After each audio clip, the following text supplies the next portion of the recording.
और चाहे परम भी भवे, ऐसा होता है, ये ना सोचे दोनों बातें होती हैं।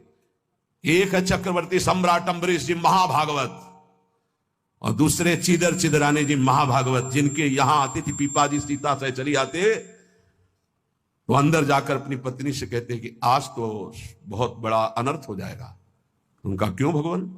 बोले बहुत बड़े संत अतिथि आए और आज हमारे पास कुछ नहीं है। जरा विचार करना, उनके घर में दरवाजे और खिड़की भी नहीं रह गई थी। क्यों? संत आते तो खिड़की बेचे आए, 4 मुट्ठी चावल उबाल कर उनको पवा दीजिए, दरवाजा बेचे। मिट्टी का पात्र था जिसमें रसोई अमनिया करते थे, कुछ नहीं रह गया था जो बेचा जा सके। एक वस्त्र शरीर में था चिदरानी जी के। उन्होंने कहा भगवान अतिथि भूखा नहीं जाएगा।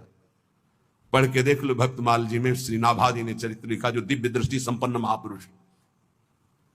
कहा कैसे? बोले वस्त्र है ना कुछ तो बिक ही जाएगा, तो अतिथि को कुछ ना कुछ 4 मुट्ठी चना ही मिल जाएगा।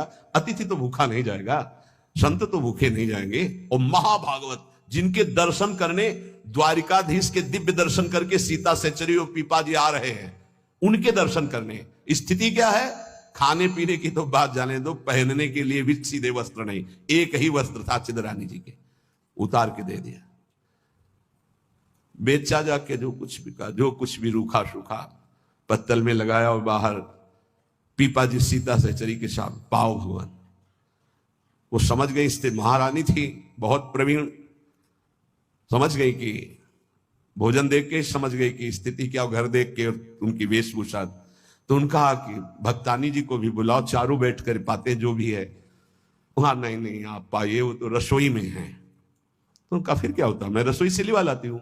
अब उनको अगर पीपा जी कहते तो शायद चिदर जी कहते कि आप रुक जाओ, लेकिन सीता सहचरी जी तो सीधे रसोई में गई तो दिगंबर बैठी थी, समझ गए देखते।